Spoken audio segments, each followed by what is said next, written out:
Quais seriam os sinais do fim dos tempos? Bom, independente dos sinais de Mateus serem ou não indicadores do arrebatamento, temos outros sinais nas Escrituras que apontam para o tempo do fim. Muito mais que identificar a proximidade da volta de Jesus, revelam aspectos sociais, morais e religiosos que aconteceriam justamente no tempo em que o Senhor voltaria. Ou seja, buscaremos nas epístolas referências de como estaria a igreja e o mundo no tempo de sua manifestação. É certo que estes sinais não estão apenas no tempo do fim, mas sim por todo o decorrer da história da igreja. O que os escritores queriam deixar claro é que no fim dos tempos, estes sinais se tornariam evidentes e corriqueiros. Um dos sinais do fim do tempo é a apostasia. Ora, o Espírito afirma expressamente que nos últimos tempos alguns apostatarão da fé. 1 Timóteo capítulo 4, versículo 1. Veja que o apóstolo Paulo ele é enfático ao dizer isto. O fato é que o início do cristianismo foi marcado por alguns movimentos locais que traziam variações ao cristianismo recém-inaugurado. As comunidades cristãs que se formavam eram lideradas muitas vezes por pessoas que tinham conhecimento muito limitado a respeito de Cristo. Não havia palavra escrita, portanto, muito do que se dizia não era bem verdade. No entanto, o que Paulo quer dizer a Timóteo é referente aos últimos tempos. É claro que Timóteo não necessitava desta advertência, isto porque ela era para o tempo do fim, ou melhor, para a igreja que viveria esta época, nós. A tradução de apostasia no grego é revolta, rebelião, afastamento doutrinário e religioso. Podemos dizer que no sentido de fé significa o desvio ou o afastamento de um propósito definido, que é o de servir a Deus. Podemos encarar o apóstata como desertor da fé. Observe que a palavra traduzida por divórcio no grego é uma palavra derivada de apostasia. Daí então, dá para nós termos uma ideia mais clara do que é apostatar da fé. É divorciar-se de Deus. Esse grande mal que assola o meio cristão tem se desenvolvido rapidamente. Observe que a igreja de Laodiceia, que é uma representação da igreja atual, traz consigo a evidente marca de apostasia espiritual. Conheça as tuas obras, que nem és frio nem quente. Quem dera fosse frio ou quente. A generalização de desvios doutrinários por obedecerem a espíritos enganadores e a ensinos de demônios, pela hipocrisia dos que falam mentiras e que têm cauterizado a própria consciência.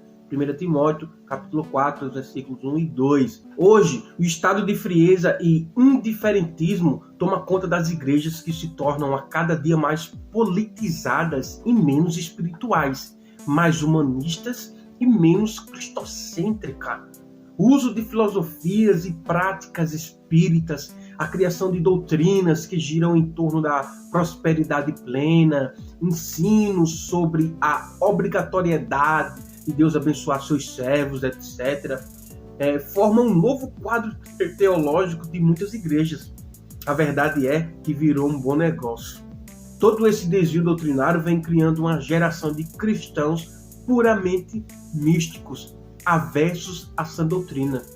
Nunca a Igreja de Jesus Cristo esteve numa situação como a atual, onde se perdeu o padrão bíblico para o cristão. Isto se torna uma evidência marcante para o cristão, pois o apóstolo disse que nos últimos tempos a igreja estaria como está hoje. E essa é a grande realidade. A igreja ela está vivendo um tempo de apostasia. As pessoas estão abandonando a fé. E é muito difícil alguém que abandonou a fé voltar para o caminho, porque ele é um apóstata. E apóstata é exatamente isso, se desviar. Ou seja, Satanás está desviado, ele não volta mais. Então, o crente, quando ele se afasta de Cristo, não devemos usar a expressão desviar, mas sim que ele está afastado por algum tempo e logo volta. Um dos sinais do fim dos tempos é a degradação moral generalizada. Sabe, porém, isto: nos últimos dias sobrevirão tempos difíceis, pois os homens serão egoístas, avarentos, jactanciosos, arrogantes, blasfemadores, desobedientes aos pais, ingratos, irreverentes, desafeiçoados, implacáveis, caluniadores, sem domínio de si, cruéis, inimigos do bem, traidores, atrevidos, enfatuados, mais amigos dos prazeres que amigos de Deus. 2 Timóteo capítulo 3, versículo 1 ao 4, você verá isso. Esse texto da Epístola a Timóteo tem uma relação muito estreita com Romanos capítulo 1, os versículos 21 e 32, onde o contexto fala da condição pecaminosa em que se encontra a humanidade. Também no texto acima citado, a questão é: como estará a condição moral no fim dos tempos? Paulo responde a pergunta de maneira completa e dura, referindo-se a este tempo como tempos difíceis. Não é preciso entrar em detalhes para termos a certeza de estarmos vivendo um tempo final, ou seja, os últimos tempos, como descrito por Paulo. O discurso do apóstolo, quando analisado no texto original, parece trazer uma sequência de atitudes que vão causando uma progressão negativa na moral da humanidade, ou seja, uma atitude que desencadeia outras. Paulo começa com a base de toda a degradação moral, o amor a si mesmo e o amor ao dinheiro. Em muitas Bíblias nós encontramos a tradução egoístas e avarentos, ou egoístas e gananciosos, porém Paulo é mais claro que as traduções parecem apresentar, pois o que ele quer dizer é que os homens serão amantes do ego e amantes de dinheiro, como encontrado apenas na versão em inglês. O que segue são consequências do egoísmo e da ganância. Ou seja, traduzindo o texto de uma maneira mais clara, ficaria assim: saiba disto, nos últimos tempos virão tempos difíceis, pois os homens amarão a si próprio e amarão ao dinheiro. Terão um coração vaidoso, arrogantes, falarão mentiras contra Deus, desobedientes a pais e mães, ingratos, não cumpridores da religião, terão um coração duro e frio, serão difíceis de entrar em acordo, pois não honrarão suas palavras, falarão mentiras contra os outros, sem domínio de seus sentimentos e ação, etc. Em outras palavras, amarão os prazeres da carne mais do que a Deus. Temos também em Daniel um indicador muito importante sobre o tempo do fim. Tu, porém, Daniel, encerra as palavras e sela o livro, até o tempo do fim. Muitos correrão de uma parte para a outra e a ciência se multiplicará. Daniel capítulo 12, versículo 4. O tempo do fim também seria marcado por um avanço tecnológico sem precedentes. Esse seria também entendido ao meio, ou seja, aos meios de transporte. Deus revela a Daniel que as pessoas esquadrinhariam a terra, ou seja, iriam de uma parte a outra. Também lhe é dito sobre uma multiplicação da ciência. Tudo isto temos visto desde o início do século XX, pois antes disso não havia muita diferença em relação ao meio de transporte, que era usado primeiro no século XIV.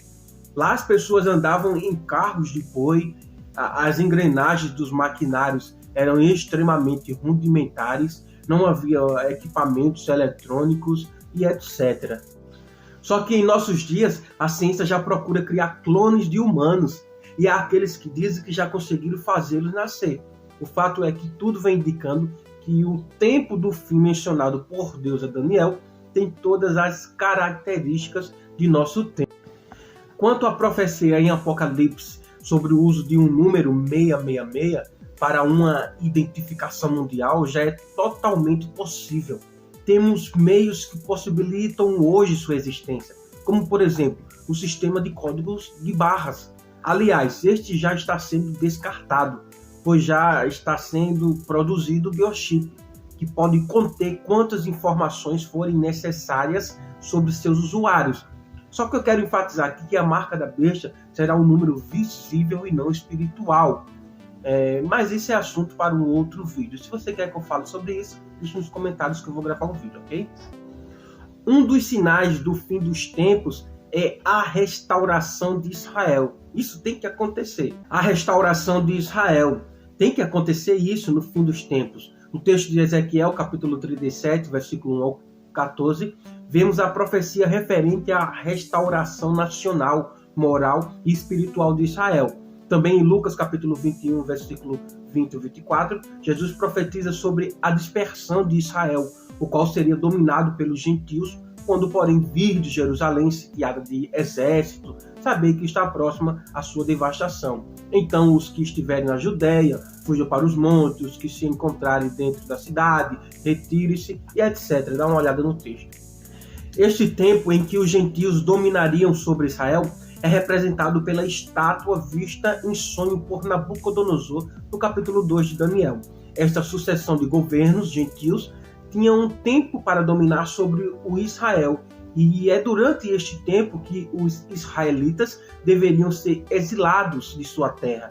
Entretanto, Deus prometia que seriam restabelecidos à sua pátria em tempo oportuno. Porque não quero, irmãos, que ignoreis este mistério, que veio o endurecimento em parte a Israel, até que haja entrado a plenitude dos gentios, e assim todo Israel será salvo. Você vai ver isso em Romanos capítulo 11, versículos 21 e 27. No ano 70 depois de Cristo, o general Tito, filho do imperador Vespasiano, invadiu Jerusalém, destruindo o templo e exilando toda a nação. No entanto, a profecia começa a tomar sua forma de cumprimento no ano de 1897, quando Teodoro Herzl inicia o movimento sionista, ou seja, um movimento para a criação de um Estado autônomo em Israel, fazendo com que houvesse um grande retorno de judeus à sua terra natal. Em 14 de maio de 1948, Sir Alahi Cunningham assina o fim da intervenção britânica na Terra Santa. Neste mesmo dia, o pai do Israel restaurado, David Ben-Gurion, lê a descrição ou a declaração de independência do mais novo país do mundo, Eretz Israel, terra de Israel. Hoje, Israel está sendo restaurado como terra independente, restando apenas uma restauração espiritual que ocorrerá no fim da grande tribulação.